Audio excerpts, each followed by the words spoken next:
Good afternoon, Dr. Naki. My name's Izzy Westbury. I'm the secretary here at the Oxford Union. I have a very short question to ask. You talk about the hijab being something that serves to protect a woman. Surely it's extremely patronising and degrading to prevent a woman from making that decision for herself. How could you answer that? What's the question, sister? I said in your speech you talk about the hijab being something that serves to protect a woman.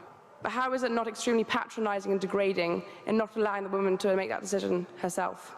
Sister posed a very good question, that when I say that hijab is required for a woman, isn't it not degrading for the woman to patronize it? Isn't it degrading?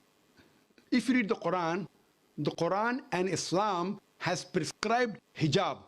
That means the woman should be covered.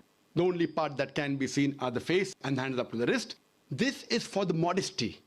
And it is not only mentioned in the Quran, it is also mentioned in the Bible.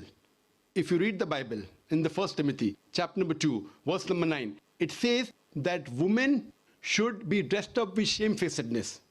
They should be dressed up with sobriety and should not wear braided hair or gold or pearls. It's further mentioned in the 1 Corinthians, chapter number 11, verse number 5, 6. The woman that does not cover her head, then she dishonors her head. Her head should be shaved off. Anyway, I don't agree with this. I'm just quoting you from the Bible. Same way, if you go to the Vedas, it says that the woman should cover the head. So all the religious scriptures, they talk about the woman covering their head. It is for modesty. It is not to degrade the woman. And if you analyze, there was allegation made against me saying that Dr. Zakir Naki says that if they don't wear hijab, you know, that if you wear Western clothes, there are chances the woman will be raped. It is a misquotation again. What I said, that if women wear revealing clothes, they have more chances of being raped. What I was doing, the same newspaper, Sunday Times, which spoke against me 1 year before, on the March of 9th, 2009, Sunday Times carried an article. In Britain, 1 out of 7 feel that the women who wear sexy revealing clothes, she should be hit. I'm sorry, I don't agree with it. This is the statistics that was given in the Sunday Times on the 9th of March 2009, that in Britain, 1 out of 7 Britishers believe that the women who wear revealing and sexy clothes should be hit. I disagree with this. Furthermore, one more article came in 2005 in the same newspaper, Sunday Times. It said that 26% of the Britishers, they feel that wearing revealing clothes is partially or totally responsible for the rape.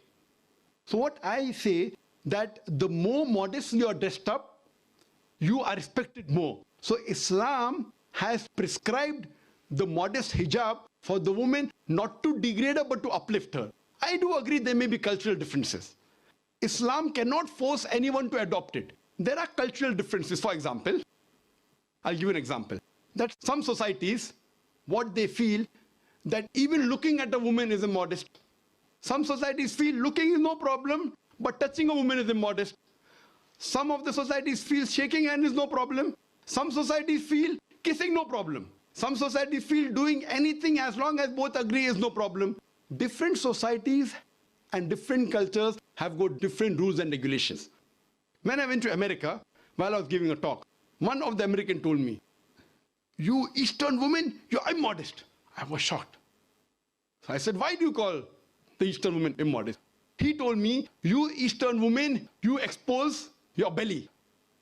So in America and Western country, exposing belly is immodesty. In India, exposing belly is not immodesty, wearing shorts is immodesty. So what I've realized, sister, there's different culture, there's different system.